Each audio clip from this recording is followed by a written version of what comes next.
Bets on a US-Iran ceasefire have shown signs of insider knowledge and potentially leaks from government, say experts. This is a story that the Polymarket platform, where people can bet quite anonymously, has been used by some to bet on, when an attack will be, when a ceasefire might come about. And they are worried that there could have been leaks from the top. Well, joining you to talk a little bit more about that now is Terry Austin, attorney, broadcaster and legal analyst. Terry, can you just run us through that story then in terms that everyone can understand? What exactly has been going on and why have alarm bells rung? Good morning. Good morning. Well, Richard, I think that first I must say betting on something like a war starting or ending is really a concept that I haven't seen in the past. And I think it's something that is morally difficult to understand. But having said that, right now in the United States, insider trading, if this is really something that came from inside knowledge, that's regulated only for stocks and bonds, so securities. So there's this thing that we call the Securities Exchange Act of 1934, and we do regulate anytime someone with inside information has material, non-public information, they sell, they buy, and they benefit, and that hurts the public. Here with Polymarket, this is really a commodity, and it is regulated. It's a New York company, and it is regulated by an agency called CTFC. That's the Commodities Futures Trading Commission. But right now, they really don't have any sort of insider trading rules in place. They have rules to sort of regulate what's fair, what's not fair, but they don't really talk about how to prevent insider trading. And they just recently came up with some proposed regulations to address that issue. So they're starting to recognize that this betting, this digital platform is something that should be regulated as far as insider trading is concerned. And I think you're going to see in the future specific laws like you have with our stocks and bonds for these types of platforms. Yeah, where the penalties both in this country and in yours are incredibly high. I mean, you can end up in jail for a long time if you're found to have leaked information that allows people to profit, and then particularly if you take a cut of that profit. Is the suspicion or suggestion then, Terry, that there are government officials who are leaking this stuff and potentially benefiting themselves from a mutual agreement with people who then put bets on?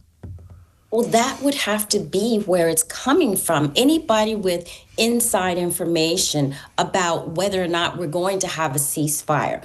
Were they close to the president? Did they hear something? How could they know?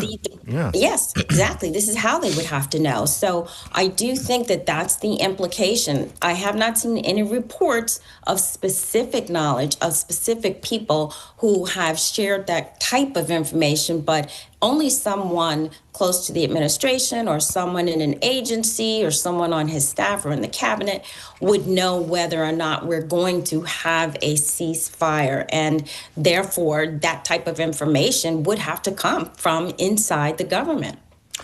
Now, if these claims turn out to be true, what ramifications might this have? And could those people, do you feel, who made these bets and the people who leaked the information, and goodness knows how far to the top it goes, dare I speculate, and I think you know what I'm saying, could we easily trace those people? What would happen? Well, it does not seem like it will be easily traceable because this type of platform is hard to follow anyway. So I don't think that getting to the source of that information is going to be easy. But let's say they do get to the source of that information. They identify an individual or a group of individuals who have this type of information.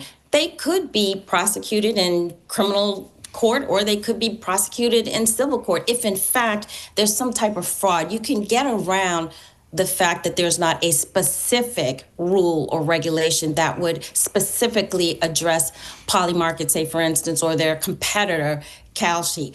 But you can have a general fraud or a general criminal activity that you could apply and therefore pursue these types of individuals, both in civil and in criminal court. That was going to be my final question, actually. You slightly preempted me. What are the chances, then, of this making it to a civil or criminal court if the claims turn out to be true?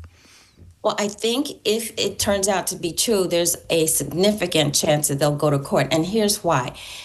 Betting on a war is not like betting on a basketball game. And I believe that it has far more serious consequences. These are lives that you are talking about. And when the consequence happens to be someone's life, I do think that they should be pursued vigorously. I think in civil court, I think in criminal court, it's not something that I think we should be taking lightly. So hopefully they will get to the bottom of it. If there is insider trading, those people will be stopped. Interesting tangent to this obviously massive story and daily evolving story of the conflict in the Middle East. Thank you so much. Good to have you on the programme. Terry Austin there.